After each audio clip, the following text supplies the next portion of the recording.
આખિરમાં સત્યની જીત થઈ છે અને જે કાંઈ કાયદાથી ઉપર કાંઈ હોતું નથી, એટલે કાયદાનો જે કાંઈ કોર્ટનું પાલન હશે એ અમારા માટે કોર્ટનો આદેશ શિરોમાન્ય હશે, વધારે કાંઈ નથી કહેવાનું. મોટી સંખ્યામાં સમર્થકો તમારા આવ્યા છે, એના વિશે શું કહેવું છે? આટલું ભવ્ય સ્વાગત કરવામાં આવ્યું. નહીં, લોકોનો પ્રેમ આજથી નહીં, મારા પેઢી દર પેઢી મારા પરિવાર માટે રહ્યો જ છે. મારી વાત હોય કે મારા પપ્પાની વાત હોય, અને હર હંમેશા પ્રેમના કારણે જ અમે આવા કપરા સમયમાંથી આરામથી નીકળી ચૂક્યા છીએ.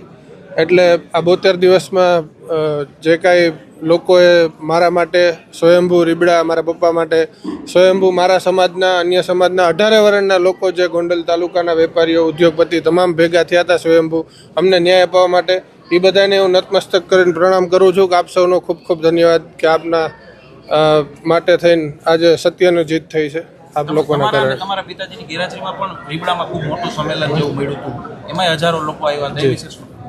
નહીં, એ જ લોકોનો પ્રેમ ને લાગણી હર હંમેશ રહી છે. એટલે સત્યને પરેશાન છે પણ પરાજિત નથી.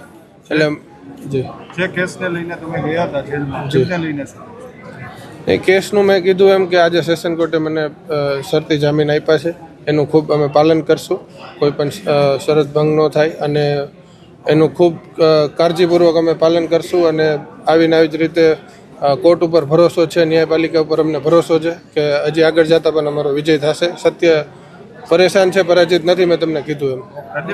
અનિરુદ્ધસિંહે કીધું હતું કે જે પ્રમાણે આખું ષડયંત્ર રચવામાં આવ્યું હતું, તમને કોણ લાગે છે આની પાછળ કોણ છે?